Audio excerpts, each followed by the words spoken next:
Okay. Hi, my name is Tierra Barfield. Anna, introduce yourself. Hi, my name is Tierra Barfield. Trevor. Hi, my name is Trevor Barfield. Janae.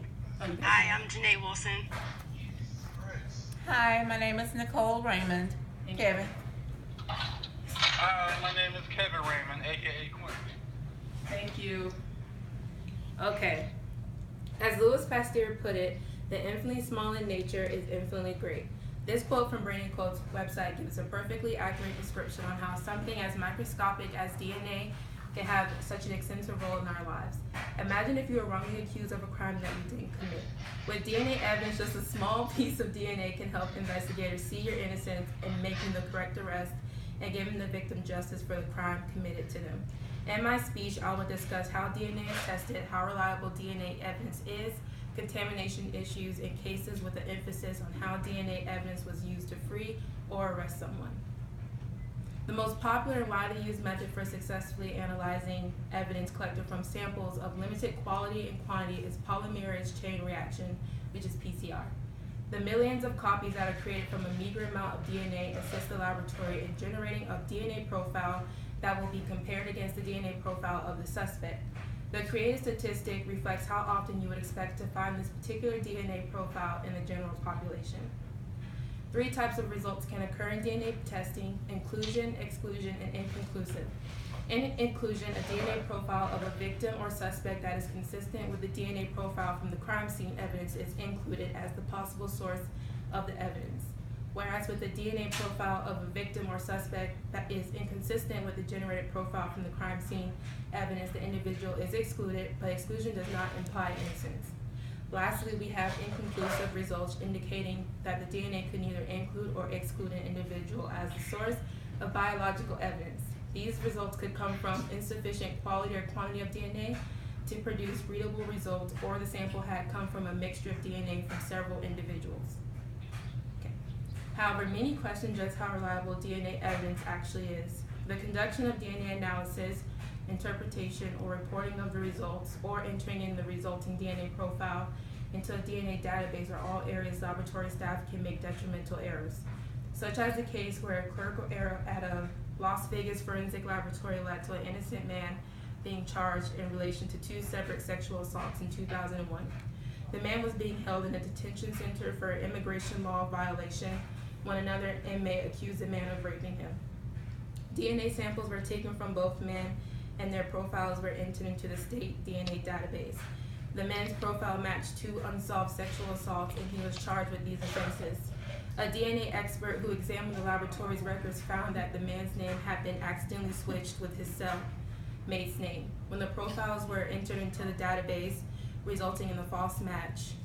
Even though protocols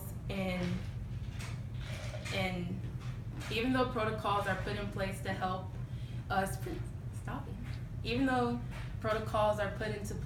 help us prevent errors, there's always a chance that humans can make tiny errors and make mistakes.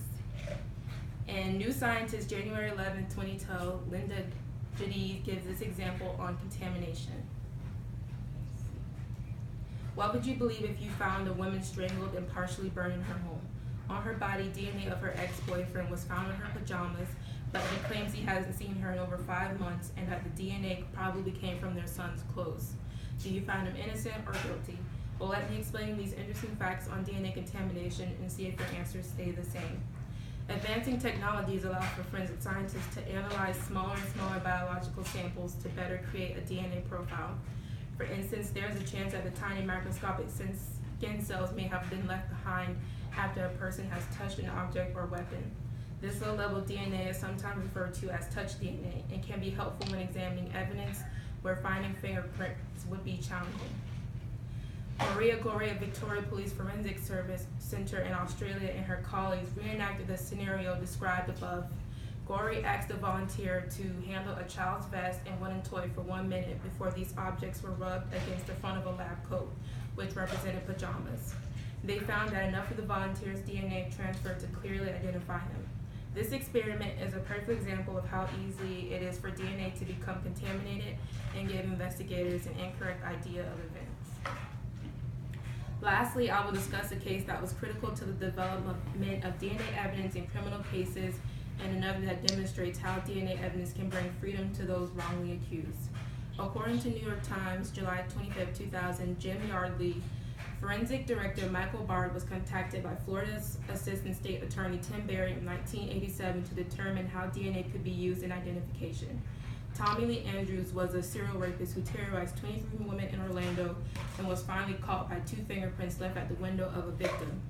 2 retrials had gone by while Baird had been meticulously processing the DNA evidence, and Berry prepared compelling legal briefs. But in the final trial, it was his DNA genetic profiling that was actually admitted for the first time in courts that put him behind bars and helped DNA gain a legal precedence in court cases. And according to Los Angeles Times, March 3, 1997, Matt Grayson in Texas, Roy Kreiner was sentenced for the circumstantial evidence to 99 years for the rape and murder of the 16-year-old girls. Years following, Kreiner submitted to DNA testing that excluded him from being the source of the genetic material discovered on the victim, but he was kept in prison simply because the majority of the appeals judges felt that DNA could have no weight over witness testimony. Thankfully, a reporter found additional evidence that implicated another person, and Kreiner was finally set free. DNA evidence is constantly advancing. An older form of DNA testing was RFLP analysis, which required large amounts of relatively high-quality DNA. But as we learned from before, PCR requires less DNA and can be processed faster. The contamination of evidence has also been reduced by crime labs developing formal protocols on how handling and processing genetic evidence. Prosecutors have even become better at showcasing genetic evidence, with many states creating rules governing its admissibility in court cases. This awareness brings good news for crime investigators because criminals will find it forever difficult to leave a crime scene without leaving a piece of incriminating biological evidence behind.